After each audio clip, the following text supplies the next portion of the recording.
Greetings to all of our fearfully and wonderfully made educators out there. I'm Dr. Potts with Katalysator Educational Solutions, and we know that this time is a time of chaos in our school year where we're almost close to Thanksgiving break, Christmas break, and depending on where you are, we only have 2 or 3 more months before state testing arrives. And we have been trying to close those gaps. So today's teaching tidbit is 1. How do I keep myself focused in this time of chaos? 2, how can I prevent reading fatigue from my students? And how can I get easy grades per week? Some slides that can help with ELA. And what I noticed is some of my students were having a hard time differentiating between main idea and theme. So I take the box and students can easily place it where it needs to go. I did not, so that was the mistake that I made. I didn't make these pictures first or move these boxes out of the way. Sometimes I leave it blank. Sometimes I put other boxes around it. So think about what you say before you say it. We'll go with theme.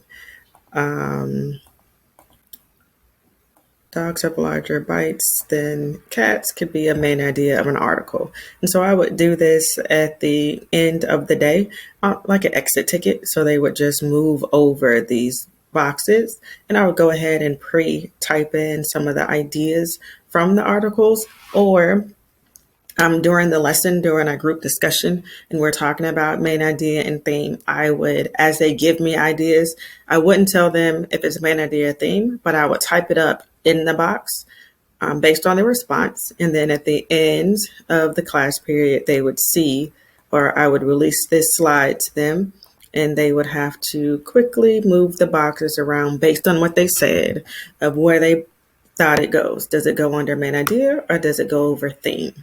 And it's almost like an interactive spiral review if I need it to be. The next slide, if we're working with, the same articles, if we have an article of the week or article of the day, whatever that we're reading, I can go ahead and type in some words that I want them to do. Part of what we do in our county is word work, and we work with 30, 30, 30. So 30 words. 30 root words, 30 prefixes, 30 suffixes, and they would, again, move these words into, does it have a prefix or does it have a suffix? And I tried to make sure there were words that only had a prefix or a suffix. I could add another box that said both, where they put it in the middle. And sometimes my students, because they know usually this is what I do anyway, they'll put it in the middle if it is a word that has both. One of the things that I like to do as a higher order task is I have quotes that I want them to focus on for the week. So which quote would the character agree with? Why or why not? And their choices are here. They would type in their choice and then they have to give me at least a paragraph with examples from the text supporting their idea. So every day brings new choices. Be yourself, everyone else is already taken. Be who you are and say what you feel, because those who mind don't matter and those who matter don't mind.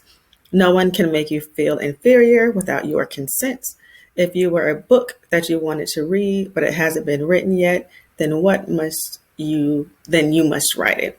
So Oscar Wilde, Bernard Barash, I don't know if that's said right, but forgive me, Eleanor Roosevelt, and Toni Morrison. So these are quotes that we would talk about during our morning meetings, and then what they would refer back to when we're dealing with our character analysis and character development, because students have a hard time with that as well. And the same thing. So if one day I give them what quote would the character agree with, then that next day after I've gone through the revision process with them with their, semi-constructed response, they would have to tell me which quote would the character not agree with. And they cannot change the character. So if they chose the main character of Mary Sue on Monday, then on Tuesday, they would still have to stick with Mary Sue. And then the fifth one, compare lyrics to song one from 1920 and one from present day. How are the songs similar? 3 to 5 sentences. Because With this one, I think we're reviewing the Roaring Twenties and what was happening during then. So they had to take a song lyrics from 1920 and see what the theme of the song was, and then a song from present day. It doesn't say theme, but it was a way to connect theme to something that they like songs. And if the songs were appropriate, of course, while they were comparing and contrasting, looking for the songs, then I would play it. So every week when students are doing what they're supposed to do, they are able to create a song list for our class while we are doing our independent and group work.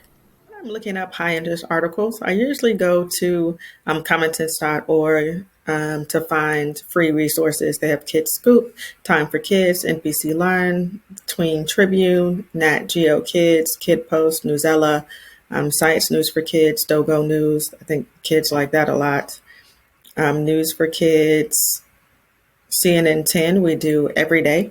And that is where the last idea came from, because they were asking about fracking and using poop as fuel. So that is what I started, was the article of the week from one of the ones that I found. And I'll probably start with this picture because it doesn't look like dung, or I wouldn't guess that it was dung, but I would just have them answer what they see, what they think it is, what it's used for, before we go into the article itself. And the article is pretty long, so I'll probably clean it up because you see on the side it's 2 of 10 pages, and I wouldn't use them all. I know I want to use this picture right here because I want to talk about text features and illustrations and captions. And of course, when we get to the title, cow poop could help us make cleaner energy, because that's what they love, the word poop. And then it goes right into extracting methane from biogas could create fuel without fracking. So it goes into both things that they're interested in, all things gross and then all things educational. I will keep dates, like during the summer of 2016, chemical engineer, so that we can talk about how we need to read information that's valid and reliable, and keeping those dates and those expert opinions in will be important for that conversation. When I look through the article, I will see which paragraphs I need to keep, which ones I need to get rid of, and then look at those words that I can have in my quick grades, because that's a word that has prefixes and suffixes. So I would go down, just go through and find any words that we've touched on before. We've talked about pollution, we've talked about recycling, organic matter. So I would just go through and clean it up and figure out what I want to keep and what I want to get rid of. I'll probably keep this and ask them what they think this is, and then go into the gas drilling and what that means for the earth. And then, so what I would do is whatever strategy we're focused on for this week, we will do in a whole group. I would model what that looks like in the first picture and the first 2 full paragraphs. Then I will have the students practice, and they would do their breakout rooms with the following 2 paragraphs and a picture. So the same thing that I show them is the same thing I want them to do with their partners. And how I do breakout rooms is we're in a hybrid setting. I have students in my face and I have students who are virtual. So students who are in my face are virtual room masters. They are the captains, the group leader, so that I can walk around and still supervise without being in any of the breakout rooms myself. So I just make sure that everybody that's sitting inside of my classroom is a captain of a virtual group, so that I can walk around and hear what they're talking about and make sure that they're using the strategy effectively. So after we come back from that discussion and the speaker gives me the points of what they did in their group, I can then determine whether or not they fully understand the strategy, or if I need to model with 2 more paragraphs just to make sure. And when they get it, that's when I release them to use the same strategy throughout the rest of the article. And so with the high interest article, that's where I do my strategy work, because it's easier to get them to do strategy work with something they want to read. You don't want to have the epic fail of struggling to make them read the article and then struggling to make them use the strategy. Pick your battles. It's easier to use the strategy that they may or may not want to use with something they want to read versus not wanting to do either. And then I always set it up with, you know what, guys, this is your high interest article of the week based on what you all said you wanted to read about. And I want you to use this same strategy when we have to do our boring article with your CFA, because they think all the CFA articles are boring. And, I can't dispute them all the time, but I remind them, last week our average was a 79. If our average this week is an 81 during Fun Friday, everybody earns their incentives. So that is the way that I work my high interest articles. I tie it into the things that I can do for quick grades up here. And then the way that it works says in whole group every day, I use the anchor charts and the story to fill in the reading. They have the quizzes or some kind of exit ticket on Tuesday. On Wednesdays, they have to turn in their draft for their constructed response. By Friday, they turn in their final draft. And I make sure that I look at their drafts as they're working on them. And then independent work is sent out as exit tickets for all the rest of it. And students are able to do it quickly before we have to do our CFA at the end of the week. And with the high interest article, I use our higher ordered STEM cards to ask questions, or when we're reading through the first read and they ask the questions, that's what we answer. So in order to stay focused enough to give our students what they need, we have to be focused and take the time to recenter. So when we are recentering, we are prioritizing, we are writing down what it is that we absolutely need to get done for ourselves, for our family, for our school, for our students, and choosing those 5 things that have to get done for each and sticking to those items. At school, I put everything on the Google slide, whether it's time to go to the restroom, whether it's don't forget to call XYZ, it's on my Google slide, because, as we get to talking and things pop up, we forget.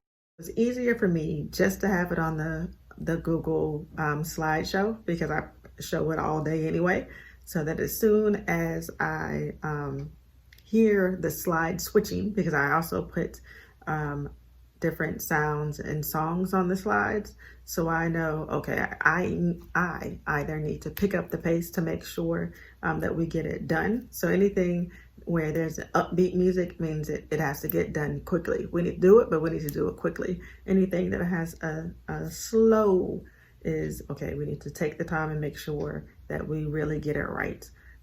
For myself as the teacher, so I don't have to go back and reteach it, and for the students to make sure I'm not rushing them, because sometimes I do. And then I make sure that at the end of the day, anything that I haven't done is rolled into that next day. I'm not going to come early, 3 hours early in the morning and stay 3 hours late at night, because there's always going to be more work to do. Take care of self, and then you can focus on listening to what the students need for their high interest articles. If I can be focused on what you're saying and what you're asking, and I can say, okay guys, what is it that you want to read for next week, then I can take that time out to make sure that I can find those things that my students will be interested in. Otherwise, I'll be bogged down trying to make sure that I check off a list and then still forget items. So I stay focused by having my checklist and having my Google slides with noises, with songs, having different tempos, so that I know that I either need to take a breath, and sometimes we have spaces in there. I know after math, always need a space too, and that's okay.